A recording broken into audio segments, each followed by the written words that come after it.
Hello and welcome. We're so very glad that you're here. Hello, hello. So nice to see everyone. Chat is open. So if one of your favorite things is to pop in chat and say hello, please do. We'd love to welcome you in. This is our October Declutter Club. So hello, hello.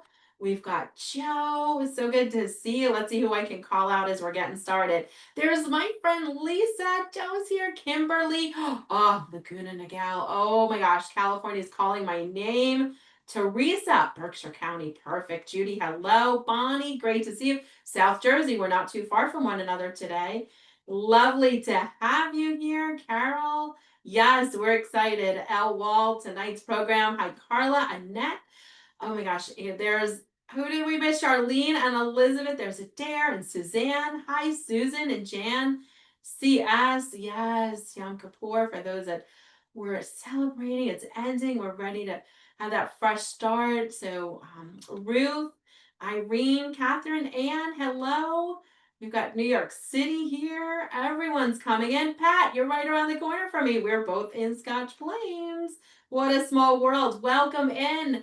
Great to have everyone here. We are delighted to welcome you into the October Declutter Club. So please do say hello if you'd like to. It's always optional, but very fun. We have a really warm, welcoming group. If it is your first time here, like it is for Annette, we're so very glad you're here. Lucia, we're back. Lucia and I are often folding bags together. That's like our friendship goals. We're always folding bags together. Welcome. It's so great to see you. My name is Jamie Novak, and I run our monthly Declutter Club. So for the months in 2025, we're meeting on the first Thursday of the month, which is today, and it's October 2nd. Going into 2026, I am thrilled to let you know that our Declutter Club will be returning, and it will be returning on the second Thursday. So my greatest hope is that that time and day works for you. So mark your calendar. We'll be together on the second Thursday of every month, and that'll be starting in the new year. Of course, this year we're still continuing with the first Thursday. So I hope you can make it. Each one you do register for individually. So just for planning purposes. And I'll tell you what next month is when we get a little bit into our time together. So, of course, today is all about sorting out and organizing your recipe collection. So, whether it's clipped out ones and all the things, yes, it's all the stuff. Oh, we're calling back to touching up the woodwork, and I'd be happy to share that with you. So, stay tuned and don't let me forget. But yes, I can share what product I used, like when I bang my vacuum cleaner into the like little things you get, like little wood chips. Yeah. And my cabinets as well. So, all right. Well, welcome in. We are tidying up. We are fixing woodwork. We're doing all sorts of things together. And I'm delighted that I get to do it with you. So thank you for taking time out of your evening and spending it here with us. Alice, welcome. First webinar. Again, this is a monthly Declutter Club, and each one is a standalone. So today's topic is all about the recipe collection and cookbooks. And I will be sharing with you one of my favorite recipes a little bit later on in our presentation. So I think our favorite part of getting together virtually is that if it's available to you at a certain point in our moment together, I'll set a timer and invite you to join me with a live tidy up task. And that way, by the time the hour has elapsed, you've already gotten a jump start on things. So instead of simply taking notes and then having to do it on your own, with the collective energy of everyone here, and we're close to 200 participants already, we're all doing the same thing at the same time. So there's a lot of energy and enthusiasm around it. And just as a reminder, this is a webinar. So unfortunately, we're not able to see or hear you, but I do see the chat, and I know you're here because I can see how many participants are logged in. So I know you're here. We just won't have the opportunity to hear from you, but chat is open. So I made a little slide that I hope is going to make us giggle, and it is, I received this magazine as a gift from a family member who really likes to send it to me. And so I say, oh, good, my new cooking magazine just arrived, and now I can clip out more recipes that I will never prepare. So if that sounds like you, we're already really good friends, and we have something in common for sure. So again, my name is Jamie Novak. The website is jamienovak.com, where you can learn more if you'd like to. And my newest book is Keep This, Toss That, available to check out from the library. And that's me clipping out the recipes. So the book's available wherever books are, including our awesome Chelmsford library. And it is written in checklist format. So easy to read. And there you go. So I'll tell you a little bit more about everything, but let's get started because I think there are truly 7 steps to this whole situation. And Anne says I test the recipes, and we're going to talk a little bit about that. And Wendy says it's my first time here. Help! Listen, we're all in this together. So help has arrived. You've tuned into the right presentation. We're glad you're here. So these are really the 7 steps that we're going to look at in a little more detail. I think that, it is sort of calling them out. I want to take what feels like maybe a big overwhelming project and turn it into small steps.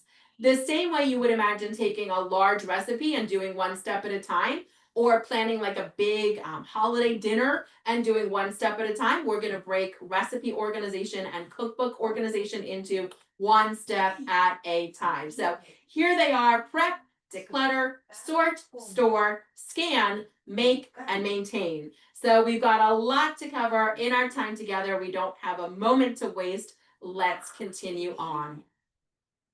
So we begin with the prep. So this might mean that you're going to gather magazine clippings from different places. You may have even printed them out from online. Hopefully you didn't tear them out of the magazine at the library because apparently they frown upon that. You might have copied them from cookbooks, or you might have inherited or have your own recipe cards. And even I'm thinking like clipped out of the back of a bag, like the recipe on the back of the bag for the chocolate chips for making the chocolate chip cookies, or cut them off of boxes. So it's all about the prep. We sort of want to gather them together. So they might be in drawers and boxes and shoe boxes and bins, all different places scattered about. And it can be really good if we can gather them together.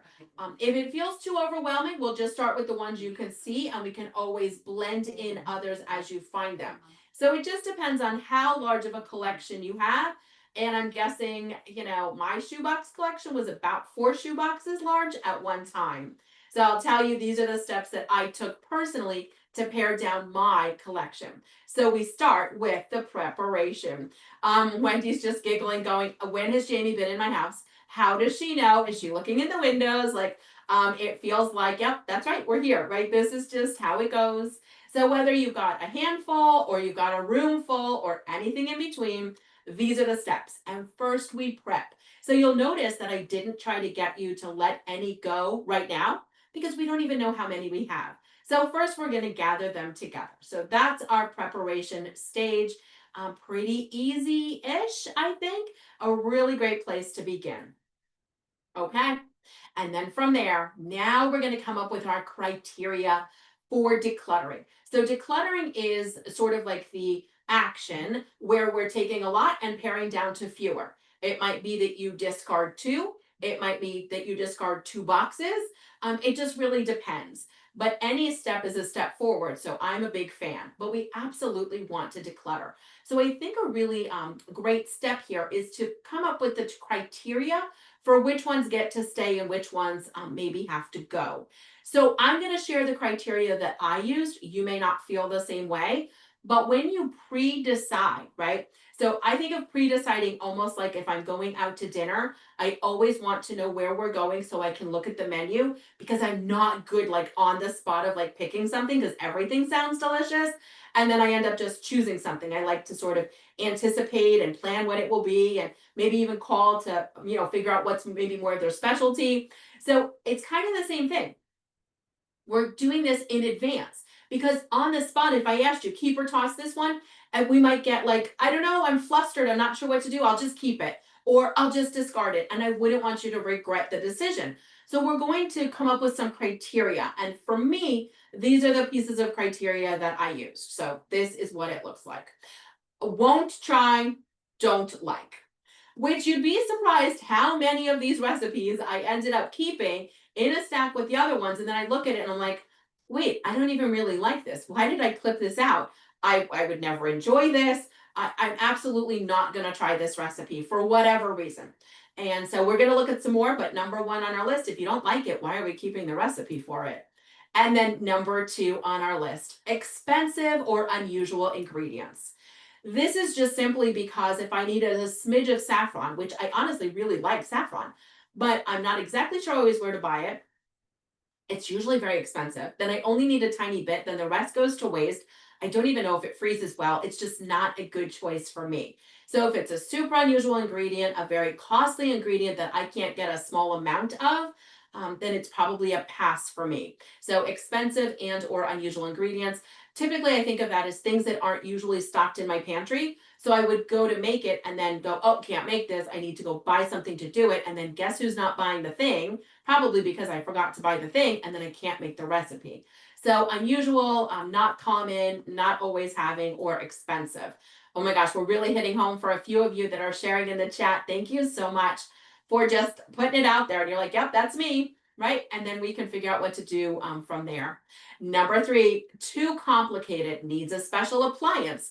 For me, complicated is like probably more than 5 ingredients, or like super long in terms of like 30 minutes is usually my maximum.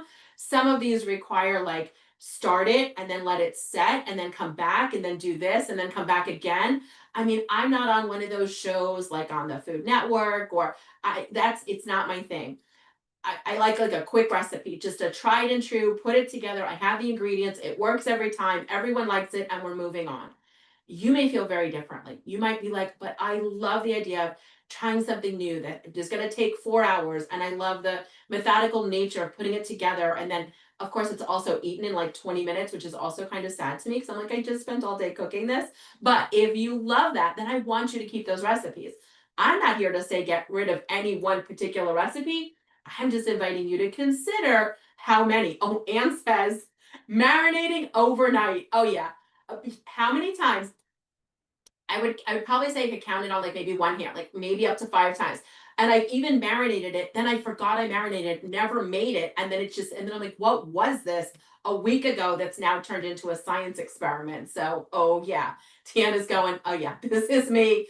Definitely seeing all this. So let's see how close to home we can get with number 4 on the list. I'm so glad that we're on the same page here. No picture. I need a picture, preferably a color picture. Don't give me some sort of like, hand drawn black and white sketch of something. I need like the real deal. Show me what I'm going for. I need to know what this is supposed to look like.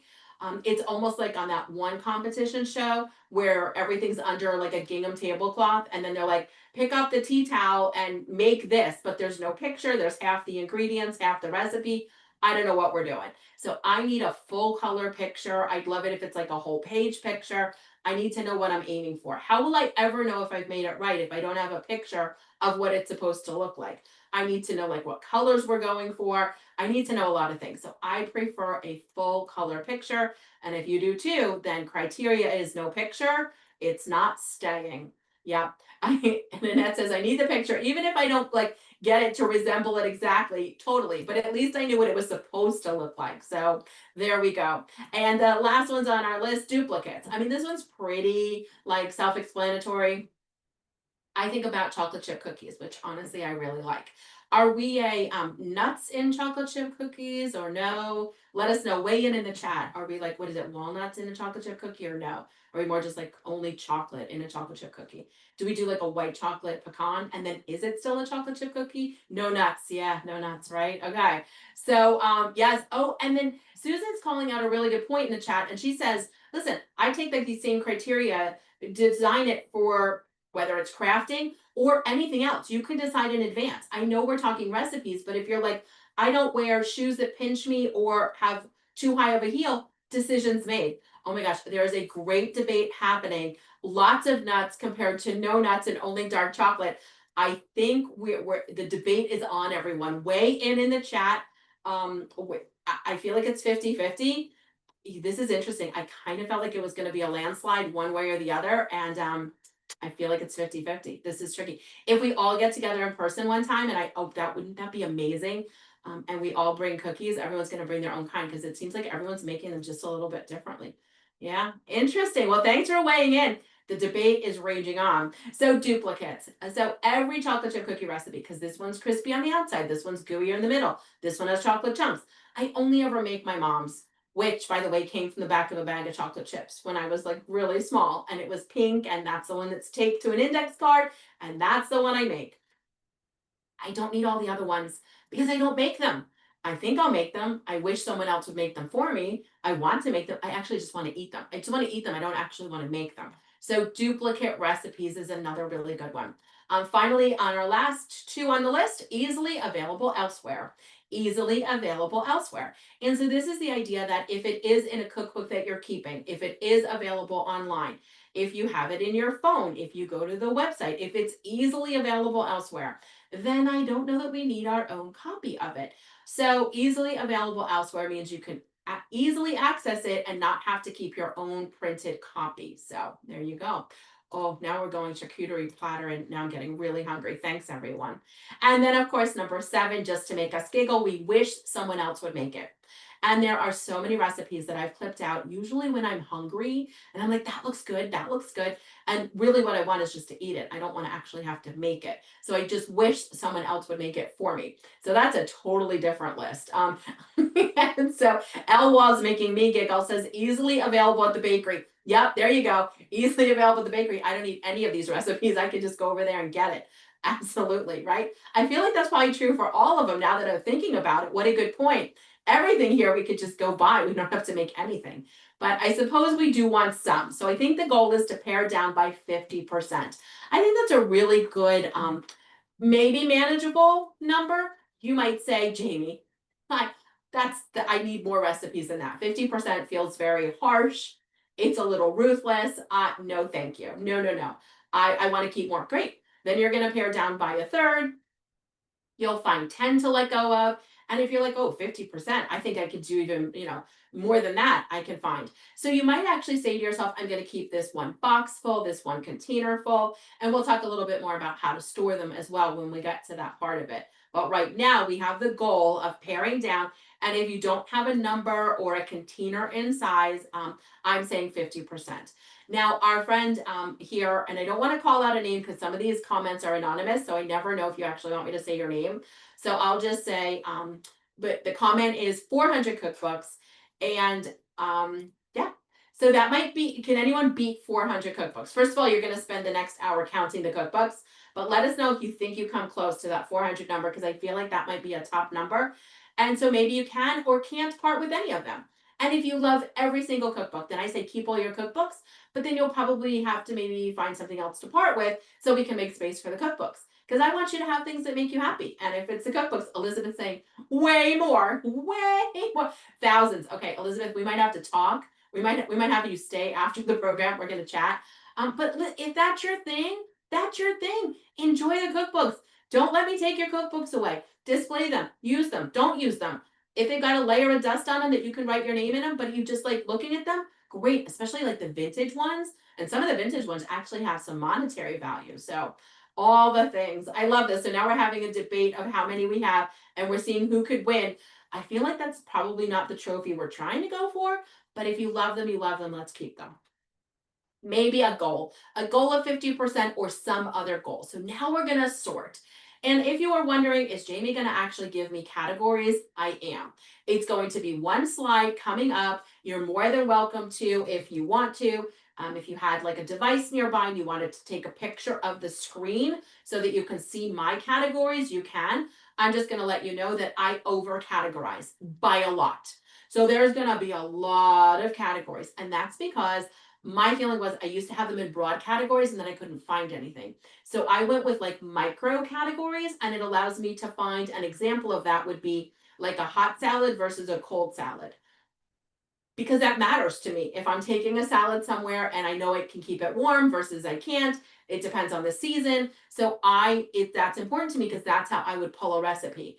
But if you're like, oh, no, wait, that's not how I would do it, then you wouldn't categorize that way. But in case you want to take that picture, I just want you to have your phone or tablet ready. And now that I said that, it may have been a mistake, because with your phone or your tablet ready, there's a really good chance you're going to start scrolling and you're not going to be listening. So phones down, let's eyes up, and let's look at the rest of the slides.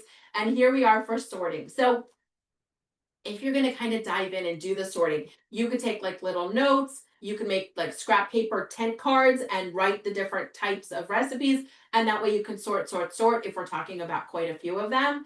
And there was a comment in the chat about I read my cookbooks like books. Yeah, absolutely. Especially if there's like stories intertwined in there. Those are some of the favorite books to read. You can also do like tabs in an index box or like a shoe box with like, make your own little dividers with tabs. I don't know that that's going to be the permanent way you're storing them, but it's a great way to start sorting. So you know, like this is this and this is that. Because if they're all mixed together, how are we making any of these things?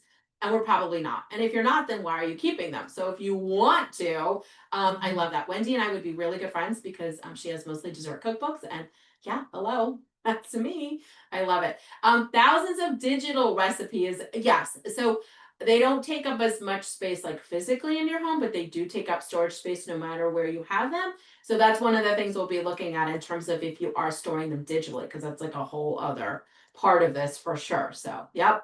All right, good stuff. Excellent. Thanks for keeping the conversation in the chat going along and based on chocolate. Oh my God, Wendy, we're best friends. Yes. All the dessert books based on chocolate, like chocolate dipped strawberries. So here it is. I promised you categories, and if you were looking for them, here they are. So I went through my index box and I actually wrote down my categories.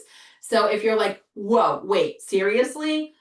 I mean, I have a reason for each one of them. You may not agree with my reason. And of course, it's also going to depend on, what you cook the most, if you cook, if you bake, if you take dishes, what your dietary preferences are, if there are dietary restrictions. So there's a lot going on here. So allow me just to sort of skim it with you as you might want to take a photo of this if you want to, and you certainly don't have to. But I have family handwritten recipes. I mean, that is like, it's just one of my favorite things to have those passed down generation to generation. In fact, I have a Scottish shortbread recipe passed down generations, and it's like yellowed and splattered, and like that's how you know like it's going to turn out like it's a good one. And the very bottom of like the directions, it says da da da da da, do this, do this, do this, and good luck. And I'm like, oh, that sounds like a challenge. Like I want to take this one on. So there we go. Let's take a quick peek at the categories that I have. And so family, handwritten, no fail favorites. These are the ones that I make so often. You would think I had memorized the recipe. Guess who hasn't memorized the recipe? So my no fail favorites used to be taped to the inside of the cabinet door. So I could just open the cabinet but then there were like kind of too many of them. And I was like, let me just put them in the box. So no fail favorites. It's like the go-to. You can't mess them up. Almost always have all the ingredients on hand. Everyone really likes them. There's not going to be a lot of complaining. So that's sort of how that goes. So no fail favorites. Then I have like my 5 ingredient 30 minutes. Now I had some cookbooks that were like 5 ingredients, 30 minutes, super fast, but there were only like 5 or 6 things that I ever made from that cookbook. And I even still remember one of the page numbers was 167. I don't know why that is taking up any bandwidth in my head, but it is. I don't even own the cookbook anymore. But I photocopied those because they were just, again, those go-tos. So it's sort of a no-fail favorite, but it's not made as often as a favorite. So that's why I separated it out. Now, this is a look inside my brain. Like this is how I categorize them. And if you're like, this would never work for me, then I want you to take it and tweak it. But from a specific place. So these are the ones that I go, oh, okay, I remember I loved that restaurant, for example, Maggiano's Macaroni Grill, and they made a shrimp portofino recipe that had angel hair and pine nuts and shrimp and lemon and spinach, and then they just closed abruptly. And luckily, I was able to get the recipe, but in my head, I'm like, that comes from Maggiano's. Like, I know that. Yes, I could put it under main dish seafood, but I always remember it as it's from that restaurant, it's from that person, it's from that place. And so again, this is just how my brain works. I made its own little, there's not many recipes in each category, which allows me to find them easily and actually prepare them, which is the whole point. Apps cold, apps hot. So again, depends on where I'm going. Do we want something hot or cold? I could put them all together, but then I'm sifting through. Barbecue. So this might or might not work, but if it's something that we need to make on a grill, I don't want to have to sift through all the main dishes, maybe especially like in, all those different categories, because you could make any of those things on a grill and figure out like what turned out well on a grill. So to me, that's barbecue. You might think of barbecue in another way. Beverages and drinks. So it just beverages and drinks. Bread, breakfast, brunch, which is another one of my favorite categories, brunch.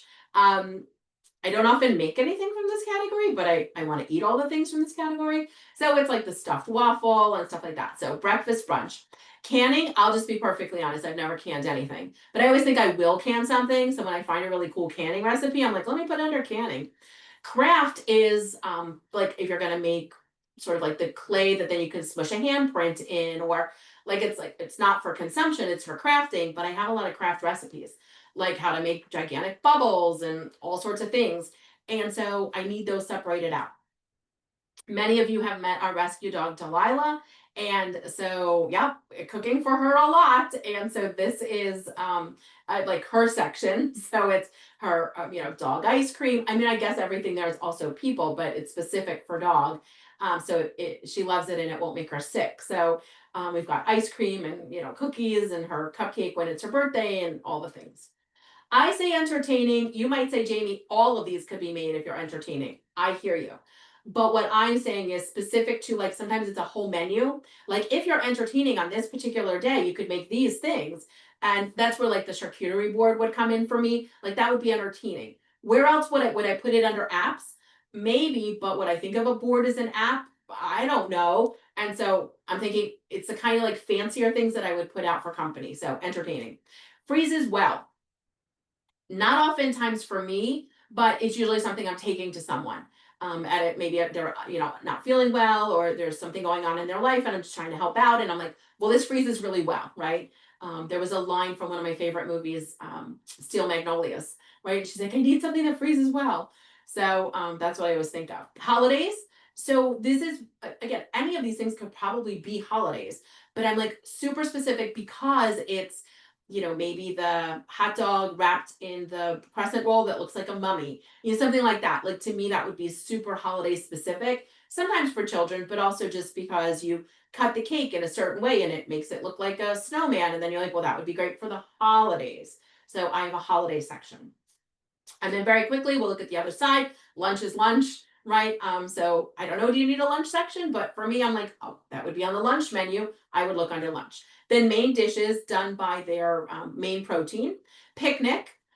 And now you're probably thinking, I don't know, is she really qualified to teach this course? Like, I feel like picnic, really? Well, yes, because I'm like, what travels well, isn't going to make anyone sick, is sitting out in the sun. It's like that quintessential picnic kind of thing.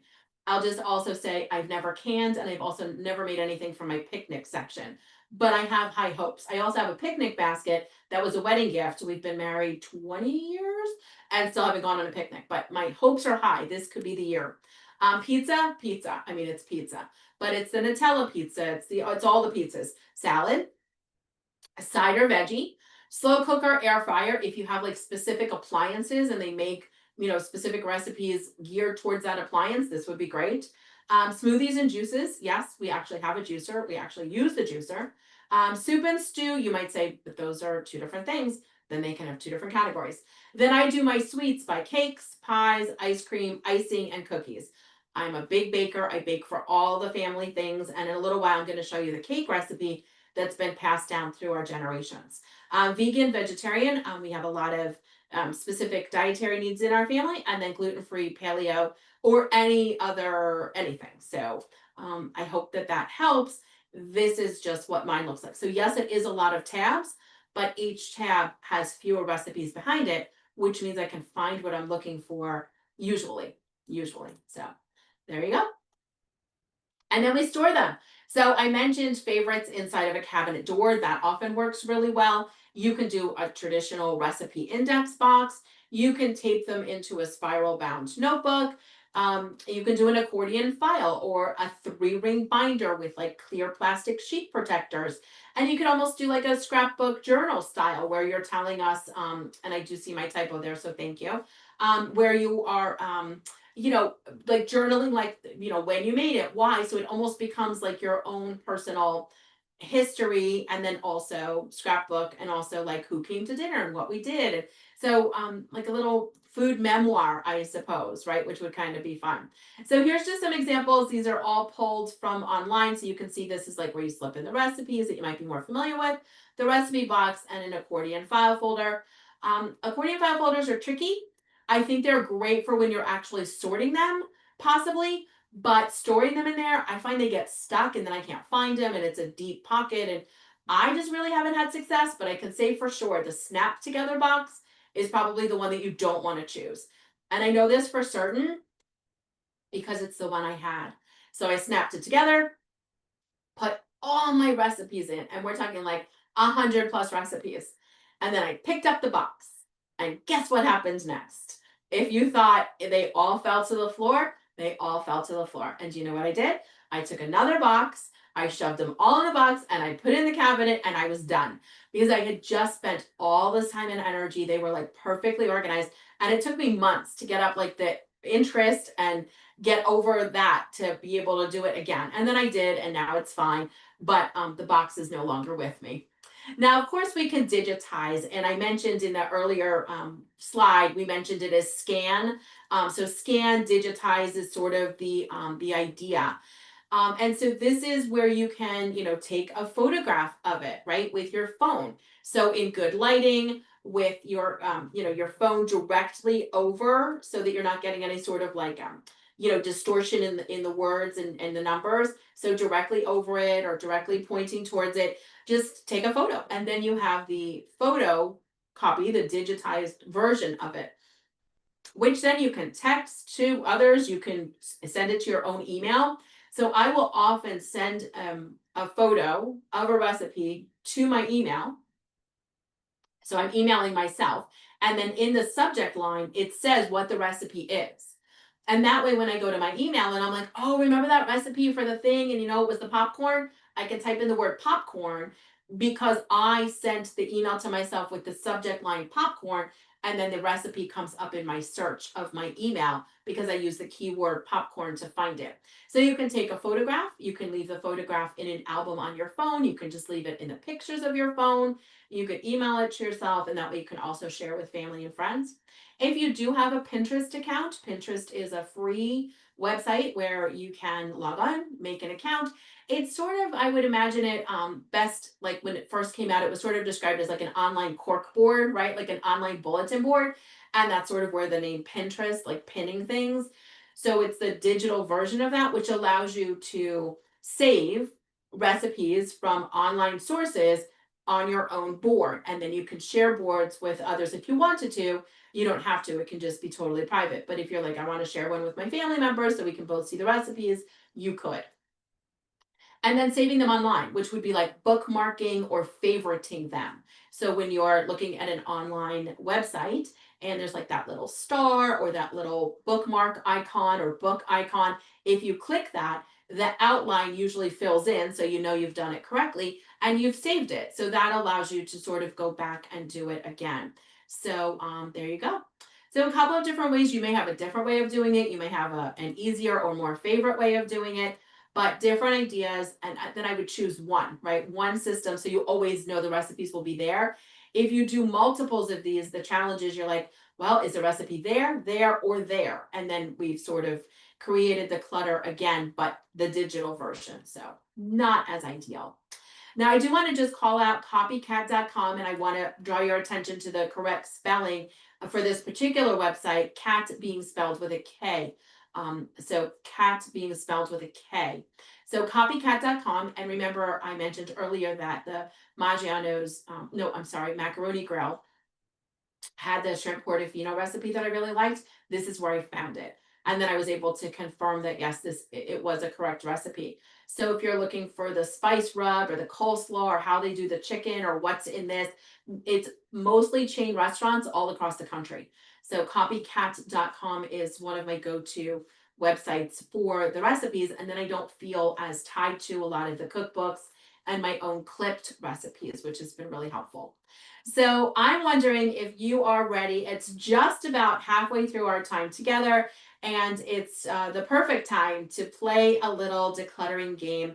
It's the 5 minute game. So if you'd like to follow along and you're feeling inspired to get started in our time together, I'm going to set a timer for 5 quick minutes and invite you to join us if that's available to you, where you could go to your cookbooks or your recipes, and each recipe or each cookbook that you're going to find a new home for or recycle is 1 point. And our goal is to accrue 5 points in 5 minutes. If you're not able to join us for just plucking out some recipes to go or a cookbook that you're not going to hold on to, but you'd still like to join in the game, you can delete 5 emails, that's 5 points. You could delete 5 photos, that's 5 points. You could find 5 things sitting around your home. And if they're leaving, it's all a point. So if you'd like to attempt to score 5 points in 5 minutes with us, please do.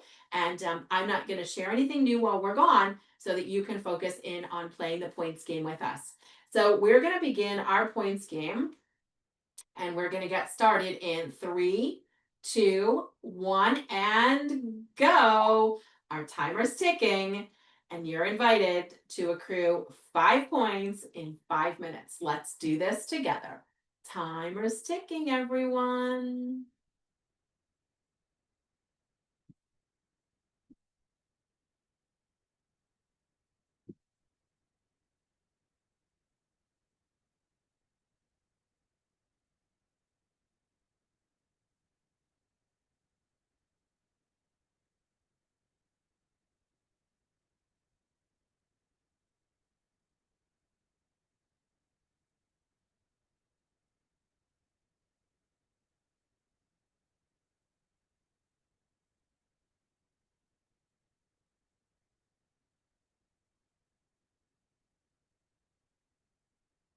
We're coming up on the 4 minute mark, so you're 1 minute in, 4 minutes to go. Timer's ticking. You all are making me laugh. I can't respond to your chats because it's not set that way, but Wendy, you're making me giggle. 3 minutes and 40 seconds. Timer's ticking.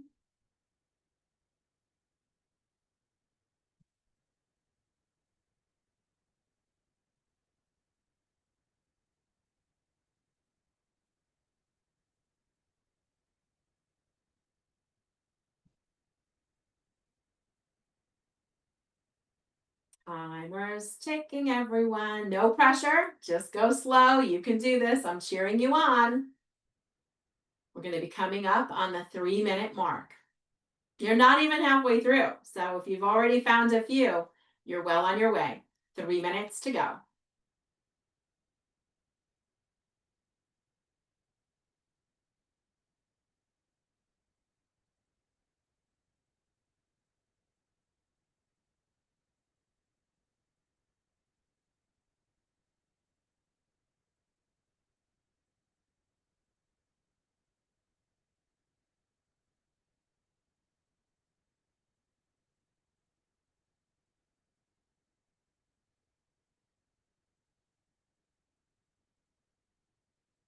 We are halfway through. You're at 2 minutes and 30 seconds, which means you're halfway through. Stay focused. Keep going. Timer's ticking. I am cheering you on. Timer's ticking.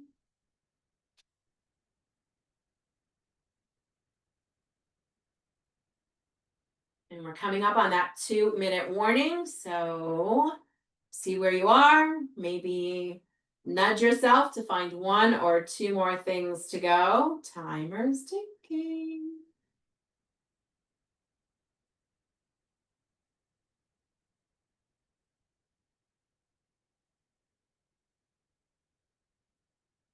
One minute and 45 seconds. How's it going over there? I am cheering you on. Our timer's ticking.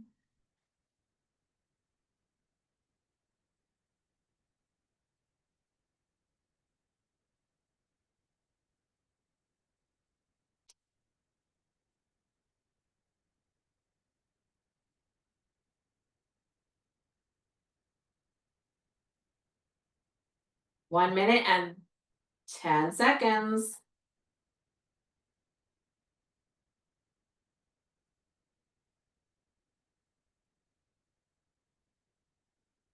Final minute, everyone. Can you score one more point before that buzzer goes off? Let's see how you're doing. Final minute.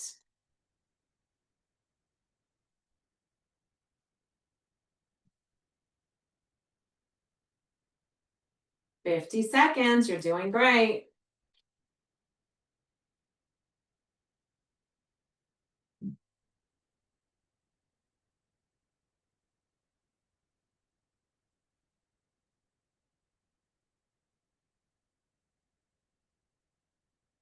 30 seconds. Timer's ticking.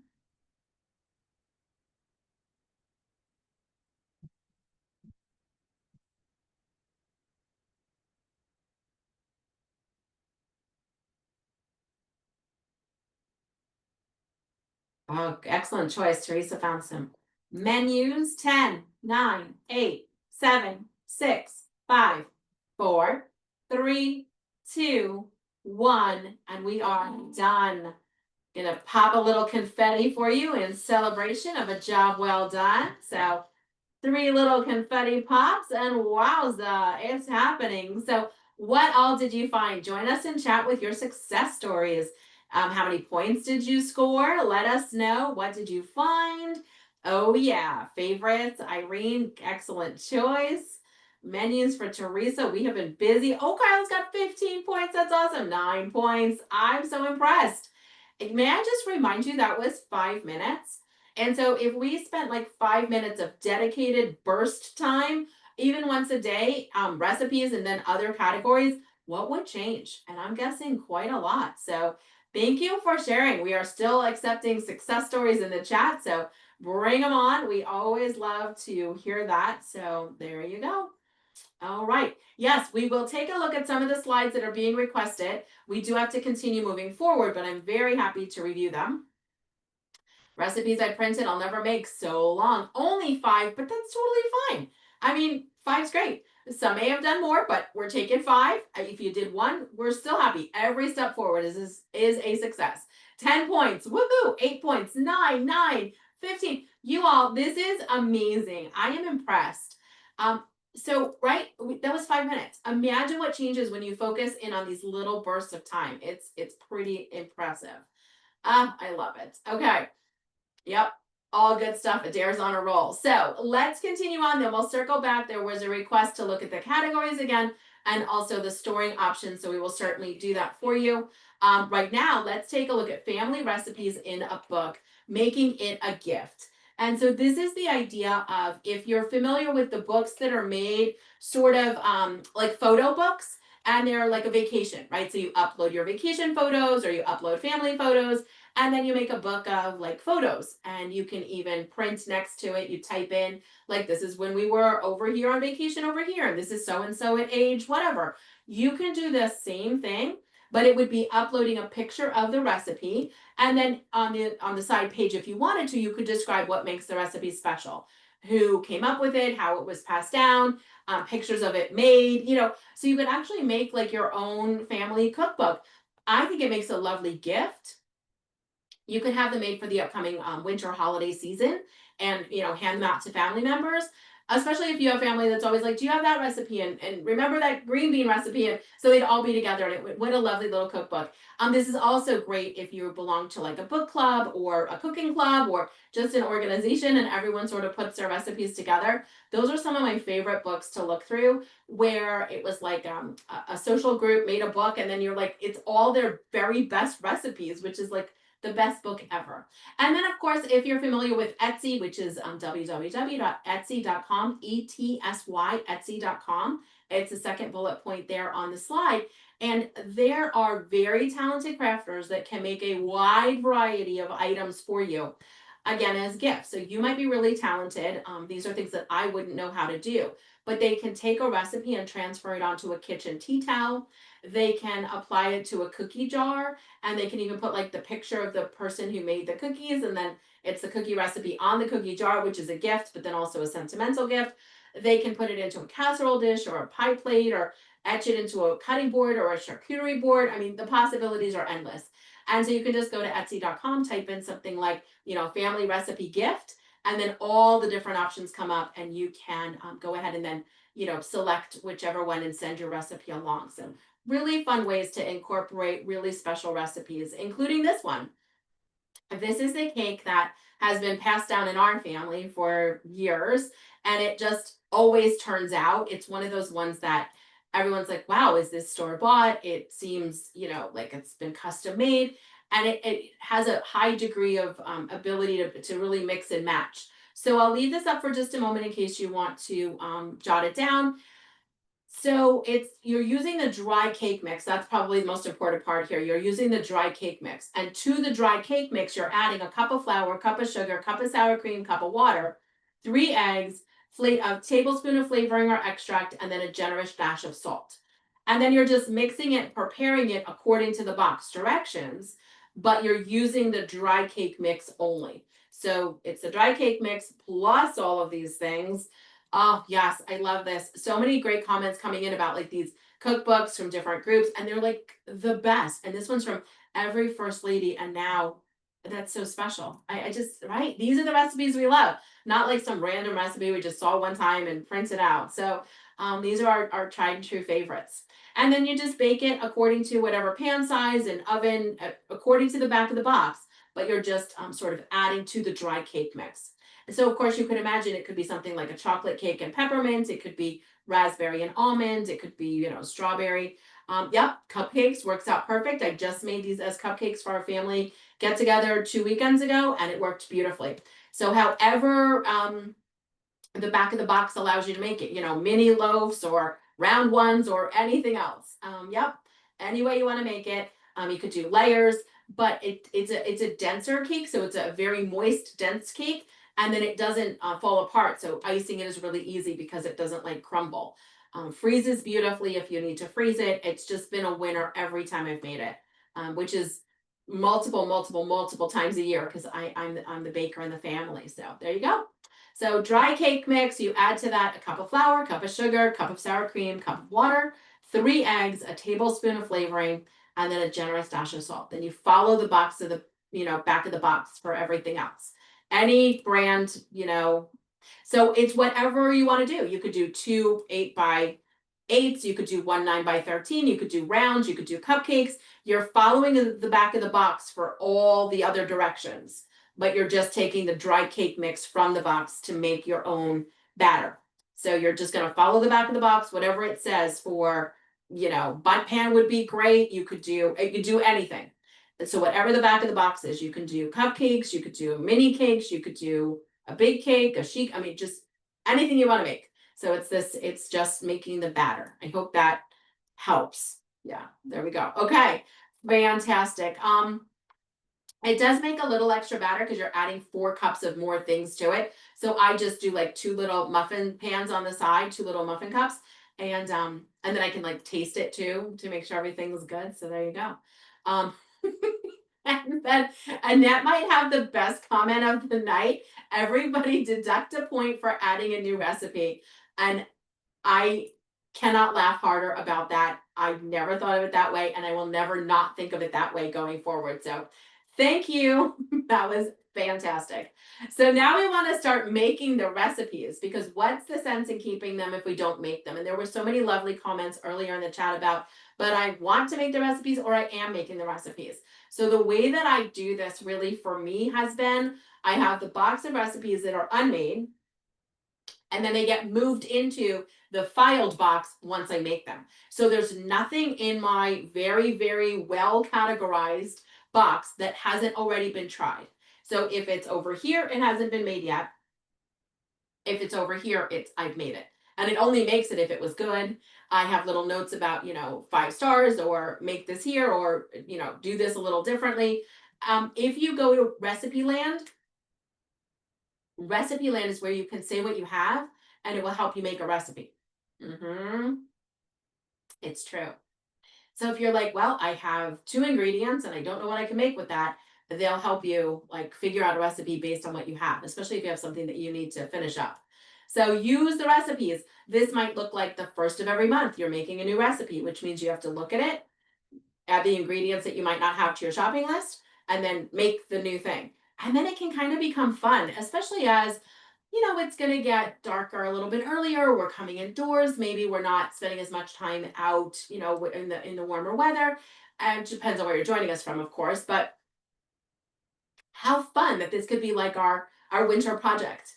2 new recipes a month, let's say, and then it's your own little like personal cooking club. So I kind of like it. Yeah, this is a good one, Recipe Land, and it's free too. So Wendy, I couldn't agree more. So many recipes I try and I'm like, well, this didn't turn out. It doesn't taste good. It looked good. It didn't come out good. I'm never going to make it again. Yeah, and then don't keep it. Right, that's the whole thing. Don't keep it. Now here's a little hanger hack. This is the idea of taking the hanger and then clipping your recipe to it. So you can, that way, or the cookbook, so that it's hanging, not over a stove, of course, but over a cabinet, and that way it holds it. Maintain the new system. So this means keeping a to-try pile, set a date to make them. Every first of the month, we make something new.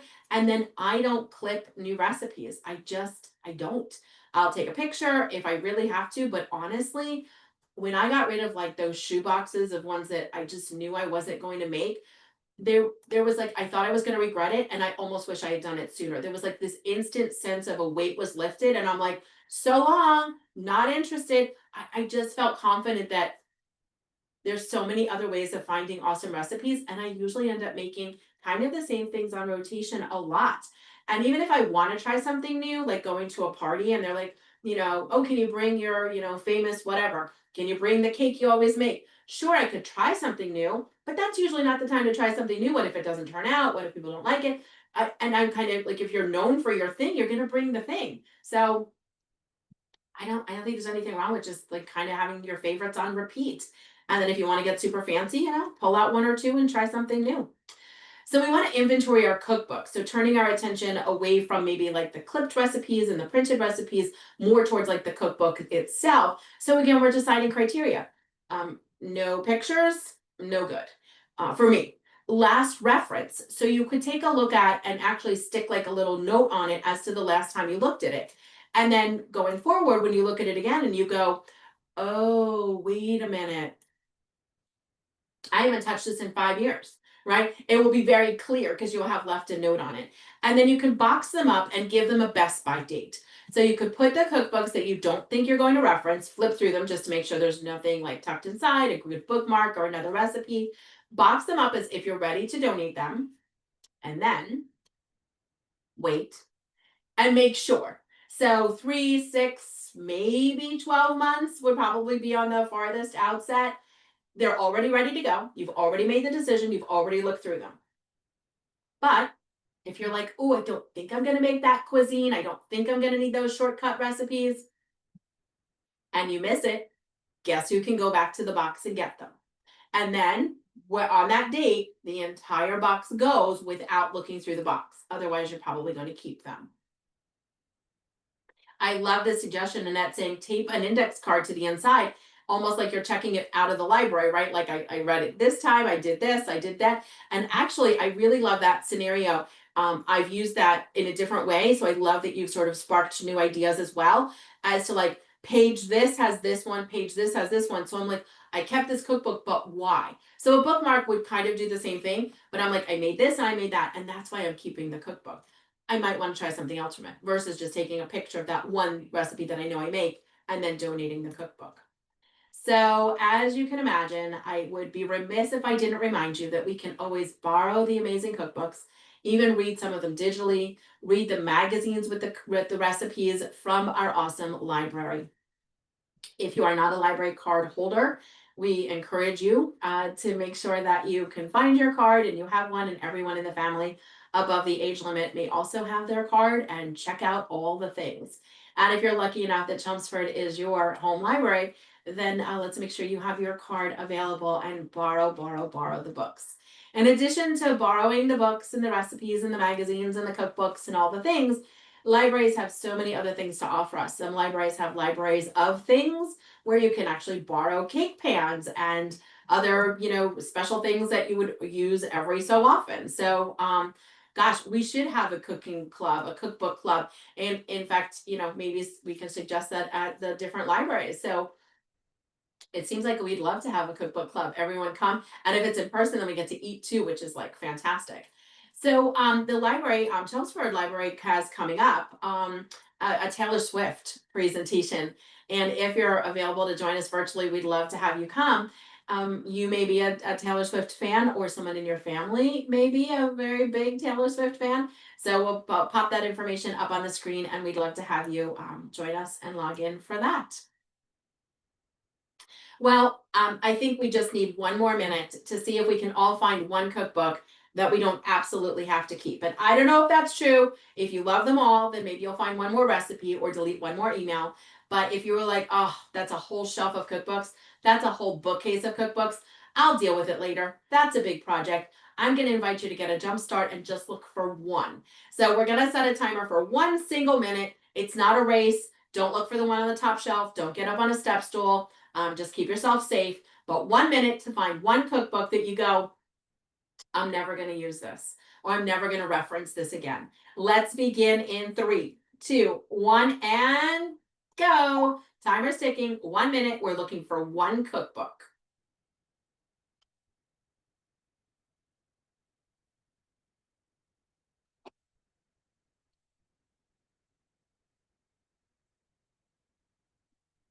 "45 seconds, plenty of time."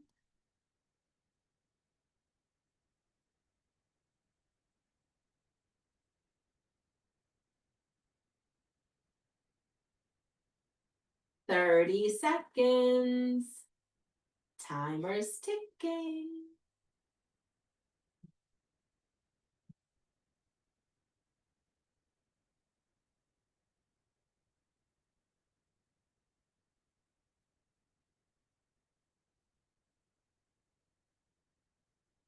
8, 7, 6, 5, 4, 3, 2, 1, and we are done. Yay! How about a little confetti pop? I don't want to startle anyone, but let's go for it. We'll do a little confetti pop to celebrate our win. Or do we feel like we're just doing our own confetti pop? I love it. Good stuff. I know there's 2 slides we want to circle back to, and also the gentle reminder about the woodworking. Thank you so much. It's on my note, but I also have to look at my note to remember things. So I appreciate it. All right. Here we go. So if you are, if you've just found a cookbook and you know you don't need it, here are some ideas. So on one side of the screen that starts with pick up my donation, that bullet pointed list works across the country for most of us, no matter what state you're joining us from. On the other side, that starts with welcome home Mass, that is super specific to the area around the Chelmsford Library. So it just depends on what you've got going. Listen, I love a cookbook swap idea, because here's the thing. Everyone bring 5 cookbooks. You get to go home with one new cookbook, and the rest of them are donated or sold. So I don't know that it's an easy trade, but Betty, you're right on track with that and giving us a good giggle as well. Teresa, I'm so glad you're enjoying the presentation. Panini cookbook, so long. I don't even have a panini press. What are we doing? I love that. Okay, so on the screen now, this full list of organizations plus like 100 more is available for you at jamienovak.com for free any time of the year. So you're able to pop on there anytime, and I hope that that you will. So we'll take a look at this in if more information if you need it. I know there's 2 slides you want me to go back to, which I will in just a moment. Before we do, I want to thank you and thank the library. They make this monthly declutter class available to us, and we thank them so much for that. We absolutely want to call out that if you are at the library, Biblio Bites is there, and we'd love to have you come out for Biblio Bites. And if this is not your home library and you'd like to suggest it to your library, we would love for you to start one there. We do hope to see you on November 6th, and that's going to be how to catch up before the holidays. So what to get ready, what guests notice first, how to get ready, all the things, and that will be on November 6th. My name is Jamie Novak. I know some of us are meeting just for the first time today. I absolutely hope that you will come back. So it would be lovely to see you in November. Oh, good. We're finding it interesting and it's been helpful. So I'm going to give you the woodworking information now, wood touch up, I should call it. And I'm just going to scroll back because there was a request for the one about the categories. So let's make sure we can get to that one for you. I'm going to pull up the wood information, and then we're going to wrap up. All right, so scrolling. Okay, favorites on the inside of the cabinet door. Create an index box or create an index of the ones you're using. Tape into a spiral bound book, accordion file folder, which is a little bit tricky in my opinion, a 3-ring binder with clear plastic sheet protectors, or sort of the scrapbook style. So it's more of like a journal. And again, I do see my typo, so thank you for that. And then these are the categories that many of you were looking for as well. So I'll leave that up on the screen as I pull up the wood touch up. So I use a variety of crayons and markers, and I'm going to give you the brand. I happened at that time to shop on Amazon for it. So if you're not an Amazon shopper, I think you can find the identical product at like a home goods store. So hold on, and I'm going to give you the wood touch up. It comes in a variety of like colors and things, so you can see like what would, if it's oak or whatever. So, oh, I see all your lovely comments in the chat. Thank you everyone for being here and joining us and decluttering with us and laughing with us and just all the things. I mean, this is what it's about, and we thank the library for continuing to bring us together. And I thank you for tuning in, because without you, I would just be here talking to myself, which it's a lot more fun getting to talk to you. So if you are interested in the wood touch-up information, I'm going to try to get it onto the screen with a little bit of light behind it, and let's see how we do. It looks like this. So it's a full set. It is going to be markers and crayons, and it comes with a pencil, a crayon sharpener. So there you go. Yes, you can see this on the library's YouTube page. So we do hope you'll join us there. And the brand, in case you want to write down the brand, it's DAIX, DAIX, ISM, DAIX. Yes, Wendy, the dog category is for pets. So like I cook, make ice cream and cupcakes and dog food for her. Yep, exactly. So all of that's there. So the brand is DAIXISM, and it's just called Furniture Markers Touch Up. And it's all the things for all the colors and all the things. So there we go. Yay. Oh, see, we are related. That's the brand. It's a really good brand. And mine are even a little older, and they're still working beautifully. Well, this has been so much fun. We are going to have to wrap because the library has to actually close at some point.